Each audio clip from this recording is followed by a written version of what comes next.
那你们想怎么说我们都行，但是你们呢？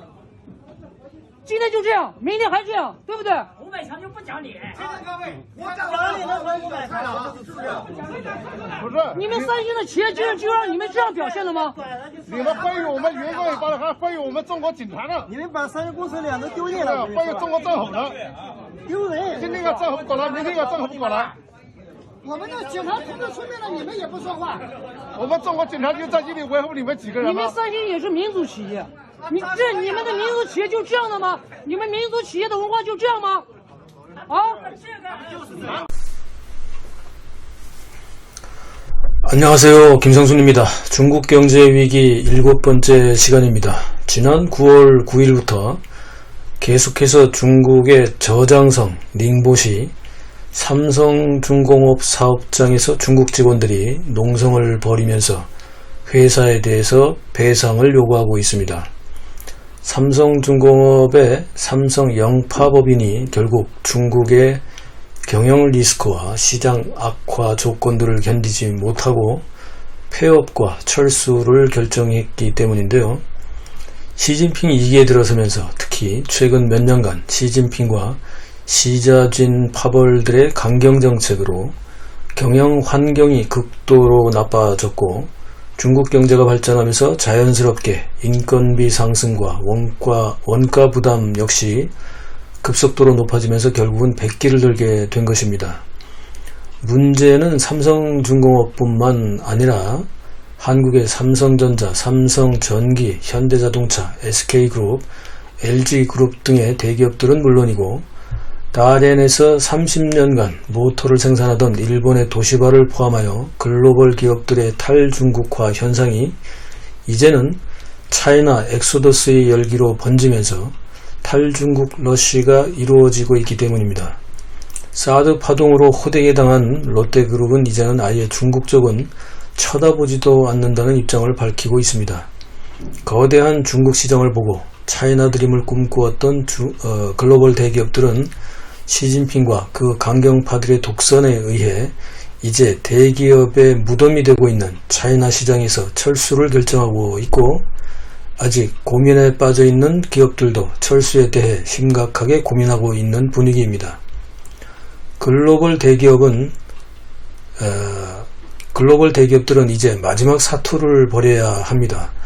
중국에서 폐업하고 철수하는 과정에서 청산 절차는 아주 복잡하고 힘듭니다. 일반 중소기업들은 엄두도 내지 못할 정도이고 중견기업은 물론이고 대기업들조차도 중국의 까다롭고 복잡한 청산 절차를 제대로 밟으려면 정말 마지막 사활을 걸어야 할 정도로 힘든 과정이 남아 있습니다. 현재 삼성중공업도 같은 이유로 골머리를 앓고 있고 도시바 역시 같은 고민에 빠져 있습니다. 게다가 직원들의 무리한 요구를 협상으로 원만하게 마무리해야 하는 과정도 만만치 않은 작업이기도 합니다. 욕심 덩어리로 뭉쳐진 한족들, 중국 직원들의 무리한 요구는 상상이 가시죠. 저장성 닝보시의 삼성중공업 중국 직원들이나 랴오닝성의 다롄시 도시바 중국 직원들은 이제 와서야 직장의 중요성을 깨닫고 삼성중공업이나 도시바의 퇴출을 반대하지만 이미 늦었죠. 무슨 일만 있으면 혐한 시위를 하거나 혐일, 노재팬 시위를 했던 그 결과가 이제 나타난 것입니다. 중국 공산당이나 중국 직원들이나 모두 자업자득이죠. 이들은 중공당국에는 찍소리도 못하면서 외국 기업들을 탓하고 있습니다. 한심한 노예들의 세뇌된 사람들은 결국 석가래가 무너지고 나서야 위기를 알아차리고 후회를 할 뿐입니다. 탈중국화하려는 글로벌 기업들이 공통으로 꼽는 이유를 요약해 보면 대략 5가지로 정리할 수 있습니다. 첫째는 수직 상승한 노동자의 임금과 보험을 포함한 복리후생 등의 종합인건비를 감당하기 어렵기 때문입니다. 둘째는 갈수록 심해지는 각종 규제에다가 갑자기 통제하는 특혜 폐지에 대한 리스크 때문입니다. 중국에서의 경영은 언제 또 정책이 바뀔지 아무도 예측할 수 없게 된 것입니다. 셋째는 중국 공산당의 자국기업 우선 정책으로 이제는 해외 기업들이 중국에서 불리한 조건에 놓여 있기 때문입니다. 넷째는 글로벌 기업들이 체감하는 중국의 잠재적 경제 위기가 예상외로 크고 높다는 것입니다. 언제 터질지 모르는 뇌관에 그냥 앉아서 당하는 것은 매우 위험하죠.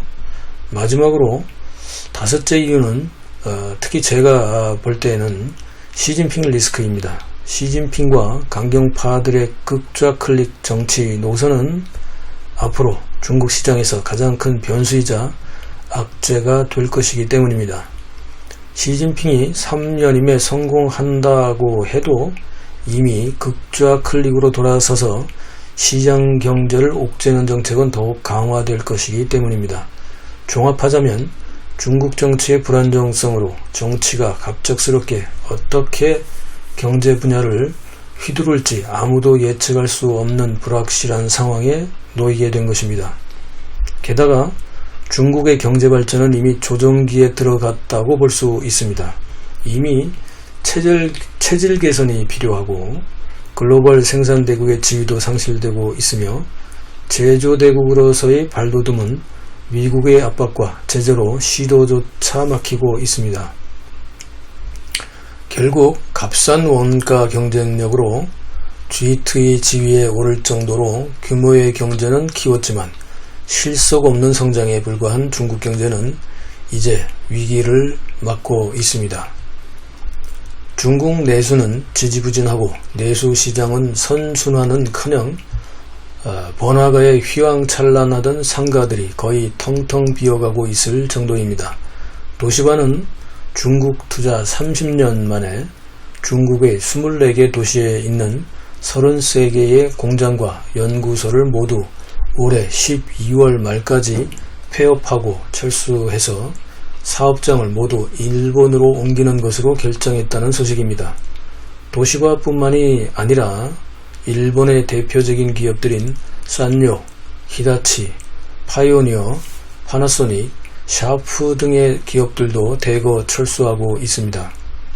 일본은 2020년 6월까지 이미 87개의 일본 기업이 중국에서 철수했고 이 중에서 30개 기업은 동남아로 이전하고 57개는 일본으로 돌아갔다고 합니다.